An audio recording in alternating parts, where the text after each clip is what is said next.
Excellent afternoon, viewer. It's a brand new Tuesday, another day for another brand new edition of Real Talk with Kiki. And you know, other than the fact that we come on your screen twice a week, and I do the same thing on radio every Wednesday, we work round the clock to ensure that real issues, real topics of discourse that affect you and I are brought on the show of Real Talk with Kike. You're welcome to another interesting edition of Real Talk with Kike. I remain your chief host, Kike Lomatoda. And of course, I never do this alone because I'm here with my beautiful, gorgeous, opinionated, exciting co-host. How you guys doing? Let me start with Mama today. Almost annoyed me today, but let's keep things on that. Forgiveness. How you doing? How you doing?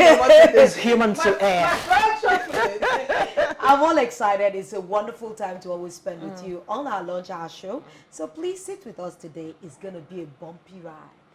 The woman with the gray hair. Good afternoon, viewer. It's nice to have you come on this ride with us. So let's have fun. It's a beautiful day. All right. Nigerians' past can never be short of historical events.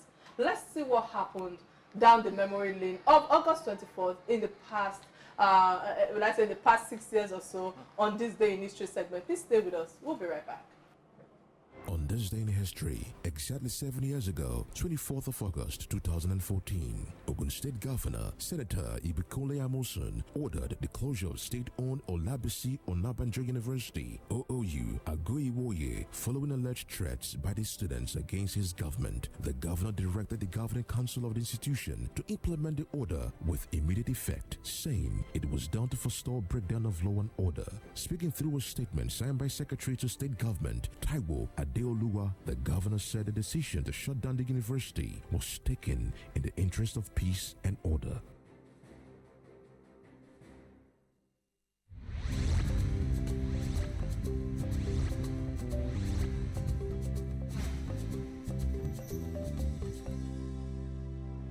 All right, on this day in history, exactly 7 years ago, to be precise. Omotunde, what's your take on it? Well, it's my home state, Ogun State. You know, sometimes I know that student agitations are not new. And for a government to, to close down the school to forestall what he would say maybe breakdown of law and order, sometimes you are wondering that really, are they afraid of the students, really? What kind of threats could they have, being against his government to make him close down the school at that time? But maybe there could have been a breakdown of law and order. I wouldn't really know the circumstances that surrounded it at that time. But I believe that the students have been disenfranchised for a long time. They should be allowed to have agitations. They should be allowed to frustrate the government. That's part of the sweetness of... Frustrate the government is just said? Well, not like literally. Yeah. But sometimes when they put their opinions out there, sometimes it helps the government to actually pick and sift. Because if you want everything smooth sailing, then that means the people under you are lying all through. So let the students, rage and rave. What's your take on this? For me, my take on this is since he was the chief security officer of the state, we'll give him the benefit of the doubt that he knew what he was doing. If he said it was to forestall peace in the state, so be it. History recorded it. So. On the show today, we are looking at a critical aspect of the Nigerian system and a challenge that has grown more difficult to, undo part of our challenges in the government. There is no doubt that the security challenge and safety of the Nigerian people is at stake. From the Sunday Vanguard newspaper statistics that I saw, Nigeria has so far recorded over 111 kidnapping cases in the last 8 months since April 2014, after the Boko Haram terrorists adopting 276 schoolgirls from their dormitories in Chibok, that's Borno State. And I know that there's a lot of mass kidnapping for ransom, which has taken place gradually, and it has become another department that we are not seeing in Nigeria, becoming the order of the day. And I must say that more recently, the Bethel students that were adopted are yet to be fully released, which is making it 56 of the kidnapped docile students, which have been released. I think about few of them, 15 of them have been released. Only and while yesterday. 65 more of the students are still with the bandits. And I know that this was exactly what led to our topic of discussion today regarding insecurity, banditry, adoption of ransom payments. And to discuss this topic with us is an investigative journalist and a veteran broadcaster with repute. Without no further ado, let's take a quick look at the profile of our guest. Stay with us. We'll be right back.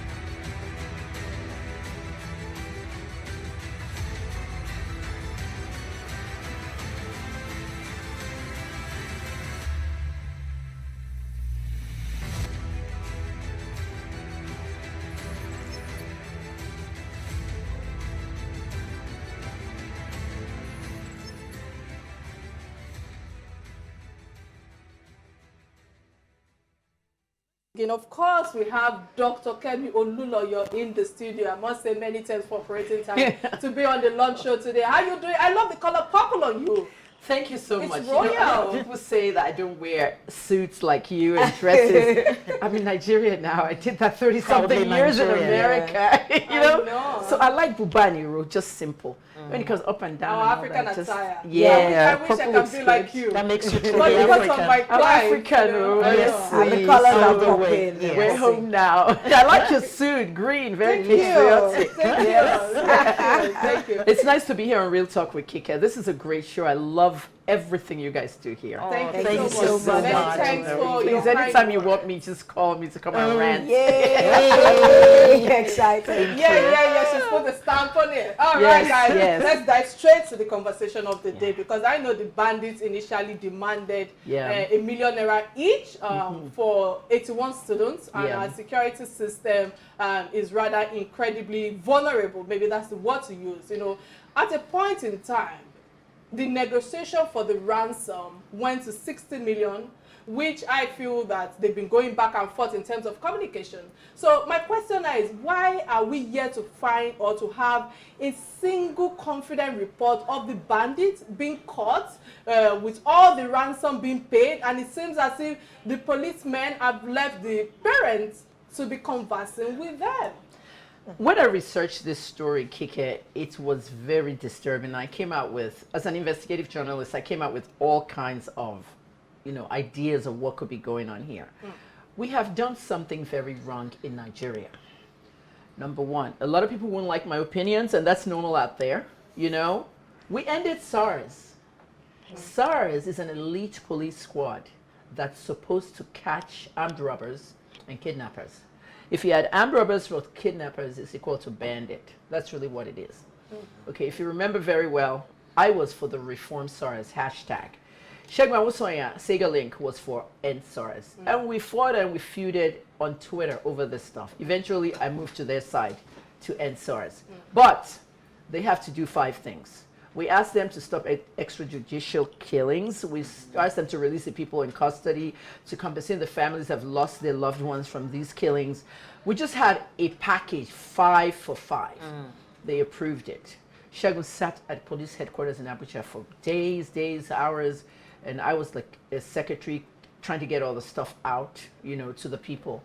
Eventually, we agreed with the police that's what we were going to do. And they said they're going to retrain some new hands and make them SWAT. Today, I have not seen a single SWAT officer in my area. Sangotedo, Ajaleki, I have not seen anything. What we have now in northern Nigeria is very serious. We have not explored how to fight these people. What I believe is happening is that we have an issue with immigration, customs, and Ministry of Interior. Okay. Aregbe Shola is in charge of that. Minister Aregbe Shola needs to get to work. We have porous borders in northern Nigeria, that whole north. Niger, Chad, those, guys coming in from Sokoto and knocking at people's door and saying, Dhaka, Dhaka. They're collecting money at people's doors. If you don't give them, they'll kill you. These things border around immigration. They need to focus on immigration, porous borders, and the Nigerian customs needs to focus on who is coming in with what. Customs should be managing guns, ammunition coming through our borders instead of rice. Okay? Let them eat the rice they want, foreign or not. Okay, we cannot grow rice in Kebbi State because of the farmers-herders clash. Let the people eat. Let us focus on who is entering our borders. We're distracted. They see that and they're all coming in. I sincerely believe that 80% of these bandits are foreign entities. Who is in charge? Well, let's change it and let's make it America. Okay, we're in Nigeria right now in Victoria land. Let's just assume we're in America now. Good evening, my name is Kemi Olunloyo. Welcome to the breaking news. We have 15 students just released from Bethel Baptist School, blah, blah, blah. What I just read in American soil, who is in charge? Is it not the police? Yes. The faces of the children they took, initially I have 121. They took 121 kids on July 5th. Okay, 50 million, 28 were released, and then another 15. The photos of these children will be on the screen in America. We'll know who and whose child was gone. We don't have this. Where is the police? Where is the Department of State Security? I have called people at the DSS. What is going on? It's state security, okay? The people. Section 14 of the Nigerian Constitution, the safety of the people, okay? And I'm going to get to the wedding in a minute because the security that I saw, a BBC reporter called me and said, Kemi, look at this. Beautiful wedding, beautiful outfits, not a security problem. I said, no. Are you sure you still have insecurity? I said, yes, we do. What you saw is a lot of government officials in one place at the same time. Private jets lined up, nice and neat. When everybody left, they were... We'll get to that segment. Oh, we're getting to that segment. That would be not a security problem. I want to see that. But ma'am, Dr. Kemi, listening to you, I cannot help but add, because I know the dynamics are fast changing and for the Kankara students and some previous adoption. So the question is that the government paid the ransom. Now, the parents are the one paying. Yes. Just like I asked you earlier. Yeah. Does that mean that the safety and the security of Nigerians who are in captivity are now the responsibility of their relatives? Because it seems as if the government do not care at the moment. Okay, and that's where I want to get aggressive. We have a dilemma in the MPF. Nigerian police force has some elite sections. Okay, whoever the Minister of Police Affairs is has to resign now. President Buhari is a general in the army. He needs to get up and create what I called a bloodbath in the police department. That's the word we use in America. Friday, that's when it's done. Okay, Usman Baba Alkali, the IGP, will come to the office on Friday and say, you, fired. You, take over. We need good hands in the Nigerian police force. We need to empty all the criminal cartels within the Nigerian police. There are criminal cartels in our police department. The funding we get is coming from Western sources. If America pulls out, everybody else will pull out. We have one of the best intelligent response unit in the world, IRT. And you see what happened in IRT. Mr. Kiari was suspended. Tunji Disu was taken over there. They need to clean that place. Disu needs to clean the STS and the IRT. STS, Special Tactical Squad. These are the guys that caught Wadume, Evans, and some really vicious people. Now, everything's all scandal. In that STS and IRT alone, there is a criminal cartel. I'm saying it on national TV because I'm angry. The parents, okay, one big, very respectable Igbo family went to Kaduna to create a school over there, Greenfield. The niece of the chancellor, the owner, was shot and killed out of the 6 students that were killed in that one. Okay, the porous borders around the school. Some of the parts of the school doesn't have wires and everything. The bandits know what they're doing. It used to be Chibok and Dapchi, right? Public schools. Now it's private schools and religious schools. Money. Money. If you're sending your child to Greenfield, you have money. If you're sending your child to religious school, there's money. So it's a business now. And for the parents to have to negotiate. Look at what happened now. I have one here, Islamic school in Tegina, Niger State. Do you know how close Tegina is to Abuja, Niger State? It's behind those rocks. 4 of the children have died in captivity. Last Wednesday, 136 children taken, a religious school. Do you know what they did? They were asking the parents, send clothes. The clothes they're wearing is still the one on them for 1 month. What's next? They're going to be asking for provisions. They actually send provisions. Yes. They did at some point. Really? That they wanted food, food. that they didn't have enough food to feed the children with. You know, I heard that on the news. I'm enjoying your submission, Dr. Kemi. Yes. And I'm wondering that these challenges that we have in the police, it's not new. We had a recent change of guard, even in the military. Yeah. Would you say all this shuffling they've made, has it made any difference? No difference, because even the people on top know what's going on. I'm going to repeat it once again. Within the military, the DSS, the police, there's one more, not civil defense, but let's just go with those 3. Police, military, and DSS. There is a ring, a criminal cartel. 5 years I worked with Toronto Police in Canada as a volunteer. Let me say something to you.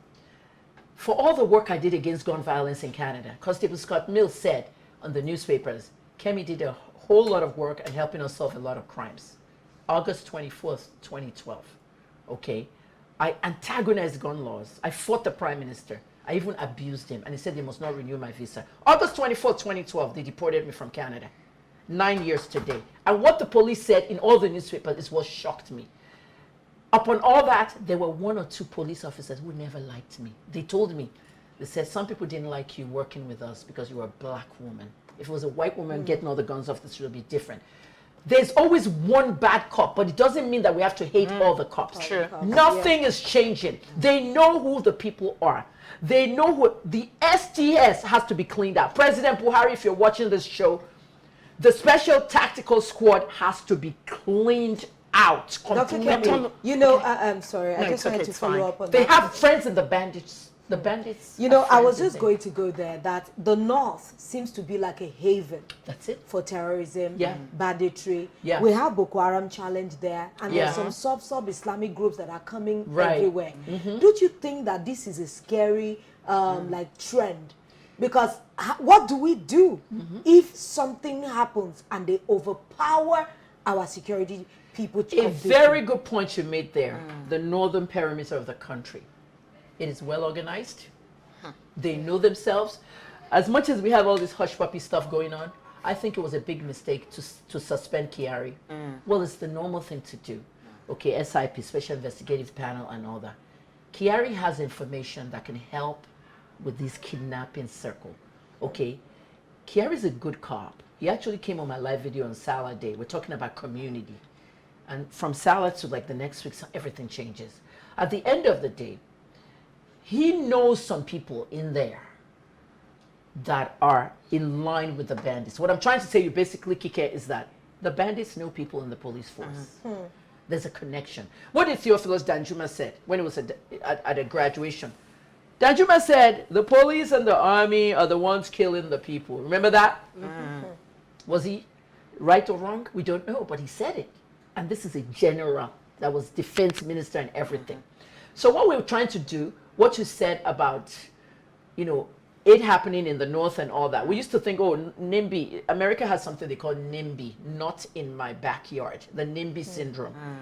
We used to be like, not in my backyard, or I'm in the southwest, blah, blah, blah. Okay, until Greenfield, when all these Yorubas, Igbos, everybody started going up there, they were killing their children up there. Now it's in everybody's backyard. And I still say that they must get good hands. Toronto Police trains police from all over the world. When I was there, I used to see them come from Holland and everything. Let them come in. President Buhari should hire Toronto Police to come and train our police elite squads. Our elite squads are good. The Special Tactical Squad, the intelligence response units, everybody is good, but they need to take out the bad ones out Dr. and Olunloyo, fire them. At this point, there's so many questions left unanswered. Yes. So, my worry now is these state governors collect security votes. Yes. All of the time. Gonna tell it, So yeah. question now is, what do they do with the security votes? The governors and the security votes. Some people say, okay, when the allocation comes to the governor's pocket, in this Agbada pocket, He'll take a little bit and put it in this pocket and say, this is for the people, the rest is from me. Every governor in Nigeria, if your governor is not performing in any way, salaries, security, health, you must vote them out in 2023. If your lawmaker, House of Reps, Senate are not functioning, you must recall them. The Nigerian people don't know how to do this. We have told them, we'll teach you how to recall a lawmaker. If you don't recall your lawmaker and you keep recycling them, you will keep suffering. 2023 is not the year for nonsense. We must know who's ruling us, and they must perform. We have a constitution, okay? In fact, I want to do a constitution class on Instagram Live to teach people what their rights are. The people don't know their rights. The security votes are not working for us. Who was secure at that wedding on Saturday? Everybody was that went to the wedding. That's why the reporter from America, the Fox News reporter, said to me, Kemi, it doesn't look like you guys have any insecurity. Now, nobody showed that video when they were taking off. Every private jet was going like this, going to the air, one by one by one by one. Not a problem, no air disasters, nothing. That is what we want for the people, Section 14 of the Constitution. Dr. Kemi, you know, earlier when you were demonstrating regarding the media, the international presenters, how they report their news, you know, this makes us understand that there's rationale for trying to shut the media up from reporting violence in Nigeria. There is there's a plan. We have a scenario where the government is already neglecting their responsibility, you know, shielding themselves from international shame, so to speak. You know, so but for a journalist like you and I, or like you, who wants to expose them, so to speak, in quotes, you know, and continue to report with facts and figure with all you've shared thus far. So what happens to your capacity as a journalist to report your findings when they are trying to shut our mouths? When people ask me this sort of questions, I say sometimes I'm just glad I'm not working for any media outlet, because some of the ones in the media outlets will come to me and tell me that we can't report hush puppy. Hush puppy is bad for the economy of Nigeria. Hush puppy is bad for the image of Nigeria. But we have to. Our children, my son is a musician. He cannot subscribe to Apple Music. His debit card from the bank it wouldn't even allow any Nigerian debit card. So, mommy, please, can you put your Bank of America card? Okay, let me put my Bank of America card. As I put it on Apple Music, so that my son can listen to his own music on Apple Music, Bank of America sent me an alert. They need me to call the branch to make sure I'm the one using the card in Nigeria. No PayPal, no GoFundMe, no this, no that. We have to report critical things. And I feel that this government, President Buhari's government, honestly, I really want to meet with Minister Lai Mohammed. I want to meet with Minister Lai Mohammed in a room, me and him, closed doors, no media, nothing. I will share his contact with you. I might probably place a call to him. Thank you. Minister Lai Mohammed. I think it's about time. I can talk to Minister Lai Mohammed how we're going to remodel this country for tourism and good image. There are good things about Nigeria. I am not a U.S. citizen. All my siblings got the passport. I was the only one that did not apply. My children are American. I can visit, go back and forth, but I'm in Nigeria. I'm so patriotic that my signature has NG at the end. People always ask me what it is. This country can be repaired. It can be fixed before President Buhari leaves in 2 years. But a lot of youth don't believe what I'm saying because I said, okay, don't believe. You want to get appointment. Go and protest. We can't protest forever. They must listen. Okay, I hear you. I hope so. Even though he's saying that he doesn't want to leave power with him being a failure. But before we proceed, I think it's important for me to open our phone lines. Please remember that you can call us on 080-988-77400. It's showing on your screen right now. And of course, remember that we're streaming live on Facebook, on YouTube, on both on Real Talk with Kiki, and of course on Silverbird platform as well. You know, Dr. Kemi, I dislike examining the political aspect of this insecurity issue. Yeah. But I know that what's his name again? Sheikh Gumi. At a point in time, begged the government to pay ransom for some adopted students. Right. So my question now is, for how long will we continue to do that? That's number one. Number two is that we understand that it is now an industry, just like you've said thus far, Yeah. well analyzed here, but it is a wise thing to say that we've been paying the bandits for too long, allegedly, to be employed by the politicians in power, just like you've said that it's obvious that the same politicians are also the one patronizing the bandits. But what do you have to say with all that is going on thus far? Let me put it in one little perspective. In 2014, there were 3 people tweeting vigorously about this thing. Fireshare was tweeting about motorcycle bandits going into Zamfara. He tweeted a lot that year. Fani Kaide was also tweeting about the bandits. And then there was Kemi Olunloyo, myself. And I was tweeting like, watch, in a few years, you'll see Boko Haram rebrand. They're not going to have money anymore for explosives. How many bombs have you seen in the last 5 years? They'll run out of it and they'll rebrand and they'll become bandits and stuff. All these tweets, you can find them on Twitter. At the end of the day, what I see here is 7 years later, it's all come true. Sheikh Gumi is going to the forest to negotiate with bandits. The very first bandit, let me just say this. I made a joke. I said Sheikh Gumi should be the Minister for Banditry Affairs. Because just like I want to be the Minister for Social Media Affairs, right? Yeah. That's why Bandit negotiator. Let's open new parastatals. Yeah, a new agency. Honestly. If Sheikh Gumi was sitting right here now, I'll say, Sheikh Gumi, do you remember the first, thing you did in the forest? I actually called my gate man, Musa. Musa watched this and translate everything. Musa was watching the video. Look at Musa's face. He was like, oh my God, they're giving them money. That's what he said. What did the bandits tell Sheikh Gumi in the forest? They said, we are marginalized. We have no jobs, we have no food, we have no... That's why we went into banditry. Every one of these youth are marginalized. The Igbos are saying the same thing. IPOB, we're marginalized. Everybody is marginalized. So is this the form of marginalization with the northern youths? Because these bandits are young people in their 20s, 30s, 18, Now, so if he's representing them to end the marginalization, this is an easy way to get money out of the government. You kidnap school children, okay? And then you get the money. Some of the monies that paid, they said they didn't pay. Governor Bello of Niger State, okay, he said he never paid anybody. He never done this. Anything. You know what I mean? And are we supposed to believe that? Ishaya Jangado, I have his name here, Reverend Ishaya Jangado, who is the proprietor of the Bethel School. He's also the president of Kaduna Baptist Conference. On his press conference yesterday, I was just watching him. He said, oh, by the grace of God, God will do this. God, God, God, God, God. I am an evangelist, Kike. I spread the word of God. But Reverend Jangado, we can't wait for God. Even God is not happy. He needs to get into Aso Rock and meet with the president. I have said it over and over on this show. The president needs to uproot all the people who have connections to the bandits in all our security parastatals. That's what we call bloodbath in America. You empty them out on a Friday and you replace them with the people you want. We cannot allow parents, and the National Assembly wants to pass a bill that if you pay ransom, you go to jail or something. You know what I mean? We cannot allow our parents to be negotiating with criminals. These are parents who do not even have the money. It's unimaginable. They do not. That means if you don't have money, that means there's no security for your children. 4 of our Muslim children in Tegina, Niger State, 136 seminary students last Wednesday, 4 have died in captivity. Wow.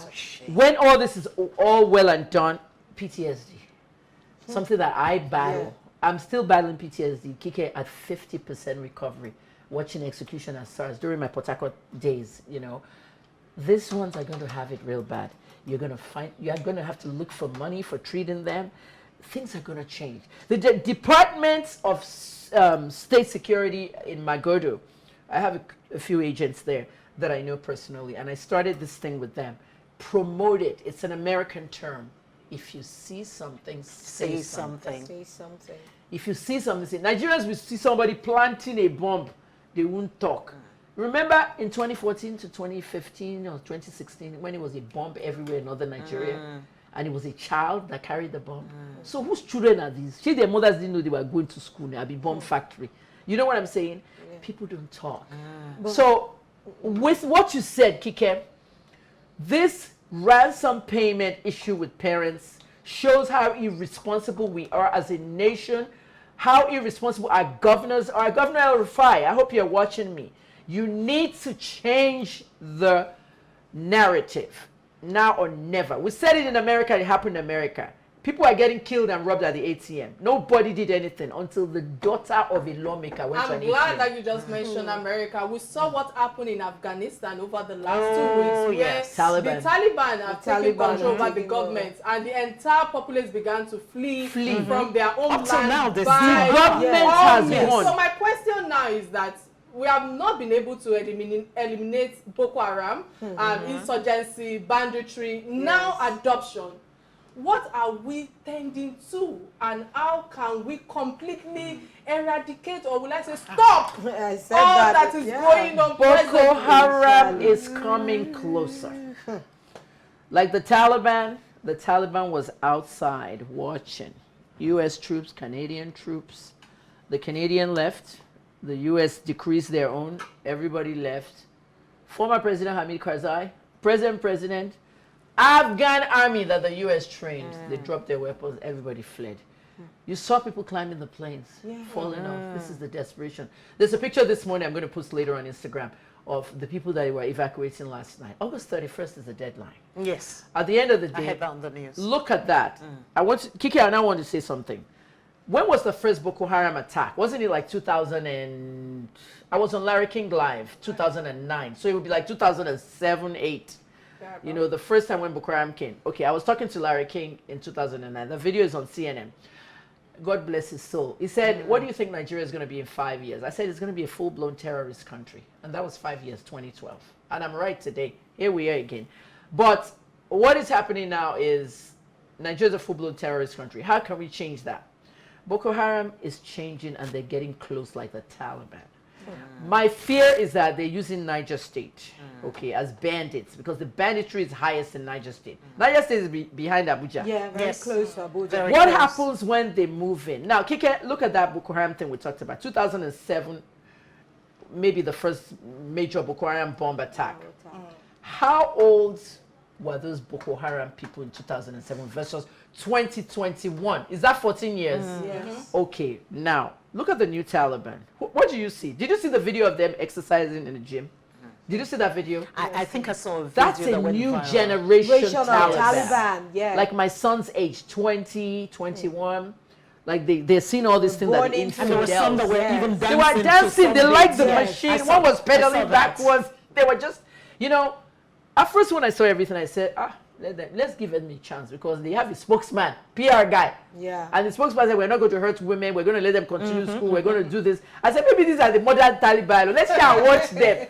Let's try and watch them until they started making checkpoints and started flogging women. I didn't believe them. You know what I mean? So the new generation Boko Haram, they're going to be very dangerous. Yeah. And they're moving close to Aso Rock, and I'm very scared. I'm scared for the life of the president. I'm scared for the life of the people. Section 14 of the Constitution, oh please, oh, the safety of the people. President Buhari, get up and get out. Dr. Kemi, a lot of exposition you're making today, and I'm very, very interested in your submissions. We are looking at 2023. Yes. That is the pivotal year. The year that something has to change, or something might fundamentally break. Yeah. Who do you think are the point people? If you were to point, like, let's just do like they would say, we're just thinking off our feet. Because as we're looking at it now, are we looking at the generation from Buhari's generation? Are we looking at the generation after them? Or if we're looking at the young people, who are the major people to Let me tell you about that. It's very interesting, okay?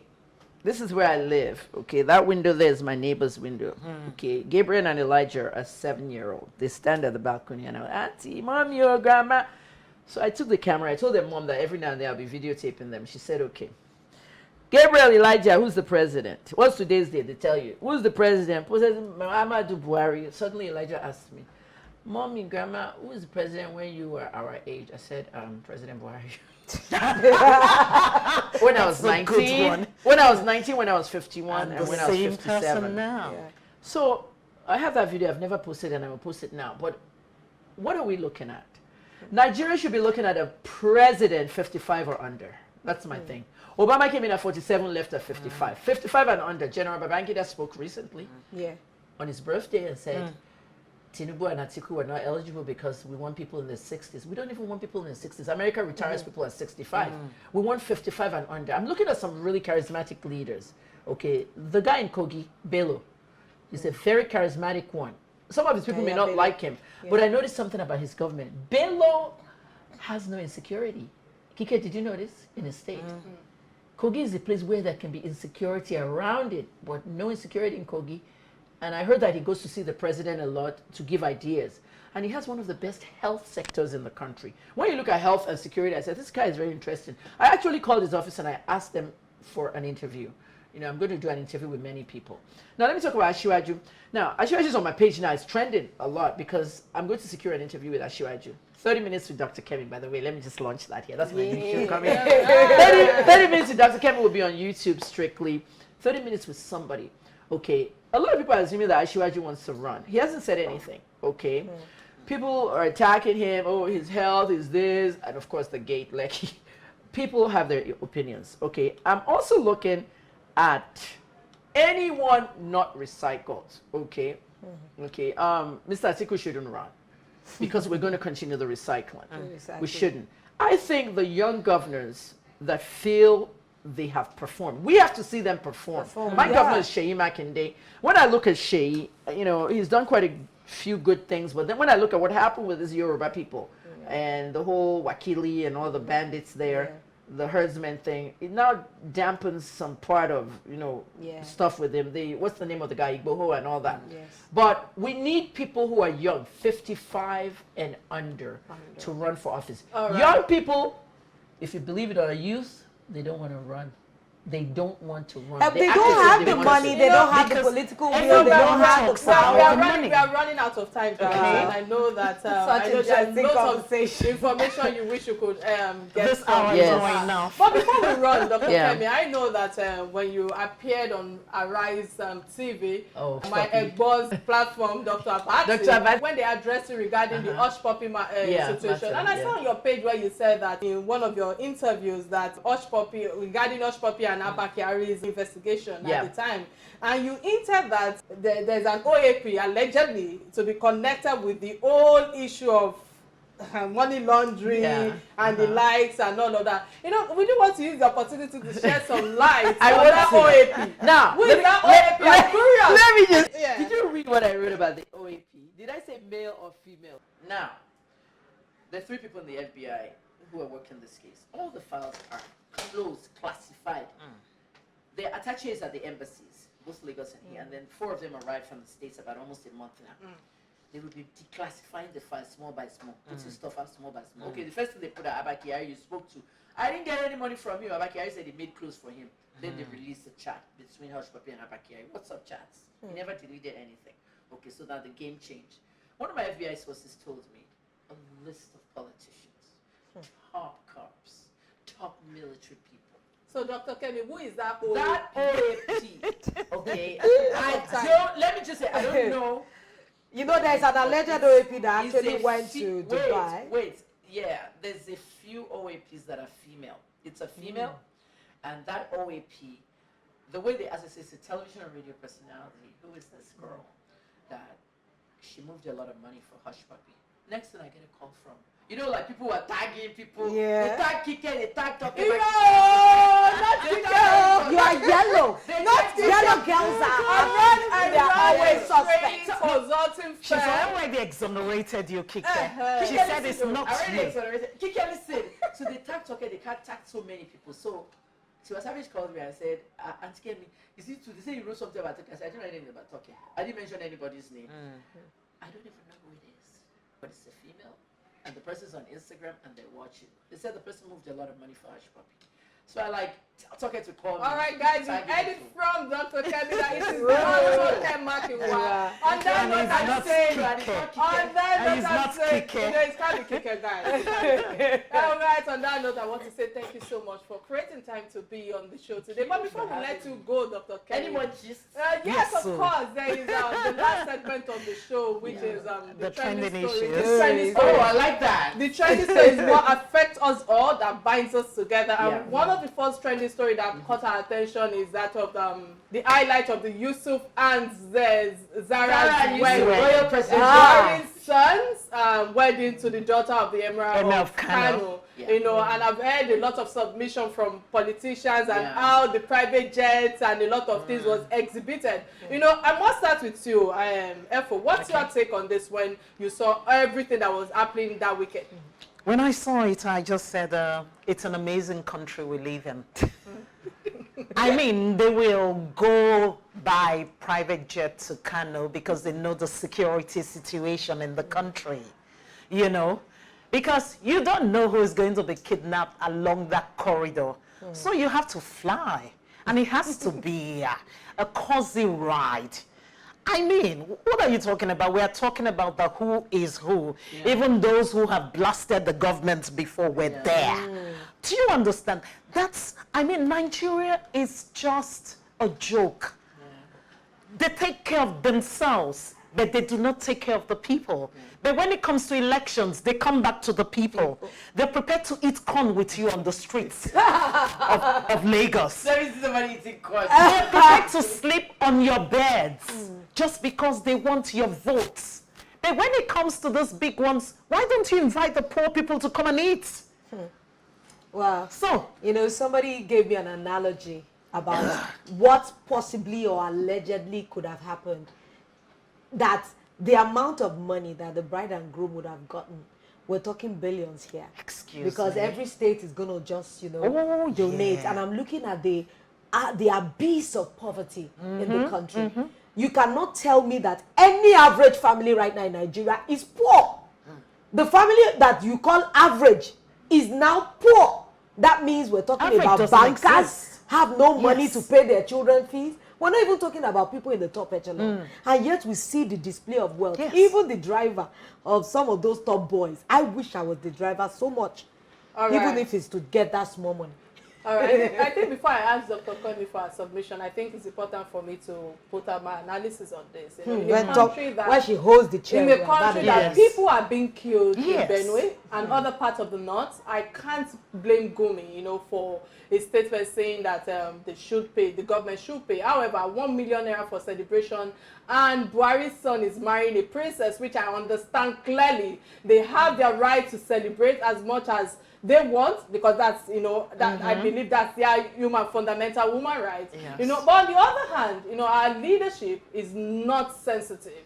I align with the fact that Gome have said that, you know, if you see the wedding and they tell you that 100 million people are in poverty in Nigeria, you won't believe it. It's obvious that when it comes to the politicians, it's not about the citizens, it's not about the people, it's about themselves. As far as Ishba, I hope I pronounce that way, I feel that they are hypocrites, you know, hypocrisy is at the high level when it comes to their way of running that sector, that organization, so to speak. Because in Kano, I saw how people display themselves in the name of I think they are now in the name of fashion, and I could see that Ishba couldn't do anything, knowing that they've exhibited themselves as the new police in that state.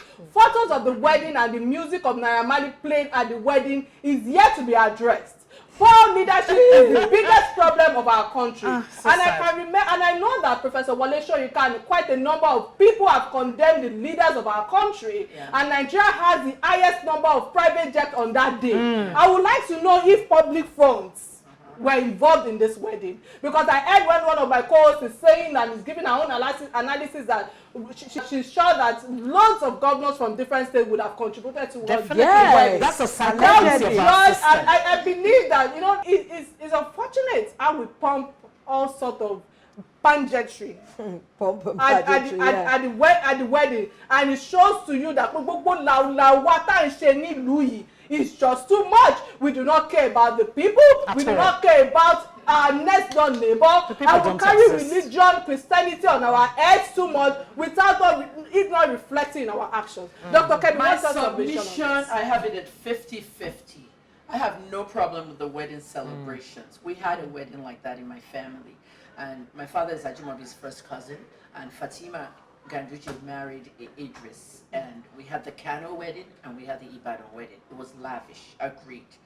Now, with the celebrations, the food, the dresses, I have no problem with that. However, where I have a problem is my second degree is public relations management. It was bad PR to show the lavishness in a time like this. Yes. Then the private jets, okay, I personally don't like private jets. I don't like the turbulence, but the private jets symbolized a very bad message. Now, if you notice the private jet, there was one particular jet that was black like that. Did you see that one black one? A military officer came in that one, an Air Force jet, to go to a private wedding. Now, these private jets have numbers on them.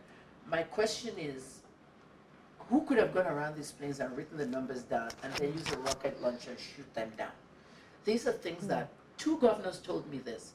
Every time we fly, we have to be careful because bandits can shoot down planes with rocket they're launchers. already doing They know that. the numbers. So at the end of the day, the display of the private jet. Now let's say something. Kike, we would never have seen the private jet if somebody at the airport hadn't filmed Yes, it. filmed it. Okay.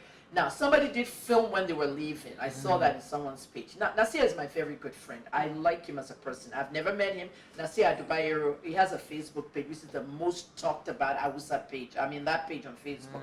But when Nasir became a king, Emir of Bichi, his daughter, you know, all that stuff. The marriage part, I don't have any problem with, but there are people who criticize Buhari that all his children married during his administration and his public money. I don't have any problem with the marriage, okay? Even the boys in the van that were dashing money to the driver, all that stuff. Or Shin Badjo, one Southwest guy was there. Shin Badjo. It's all fun, but not good PR for this time. All right, many thanks for that submission. But quickly, there's a second trendy story that we're going to touch on, and I think I only want Dr. Kemi Olunloyo's submission on that's this. fine. And that is of the divorce of Anita Okoye allegedly demands $15,000 from Rude Boys as monthly support on the ongoing divorce saga. Dr. Kemi, quickly, what's your submission? I know that you don't believe in marriage, but what's your submission? This is my submission. People, you need to stop, you know, blaming Anita for breaking up P Square. They're now pointing at her that she was the problem between them. Peter and Paul, they want an amicable divorce. The money she asked for is not a lot. Guys, stop changing things to Naira. $15,000 a month for 3 children is nothing in America. 3 children, $50K, $50,000 plus my spousal support 75 tops. That's nothing. Nigerians are taking $15,000 and changing it to Naira, 8.5 million. Nonsense. It's small. Many thanks for that. I think that it's rather unfortunate that this is happening. I feel sad for them and their union. I believe that in marriage, you know, a lot have to be compromised, especially, and I'm a strong believer of beautiful institution, and I believe that God created that institution for a purpose for we humans.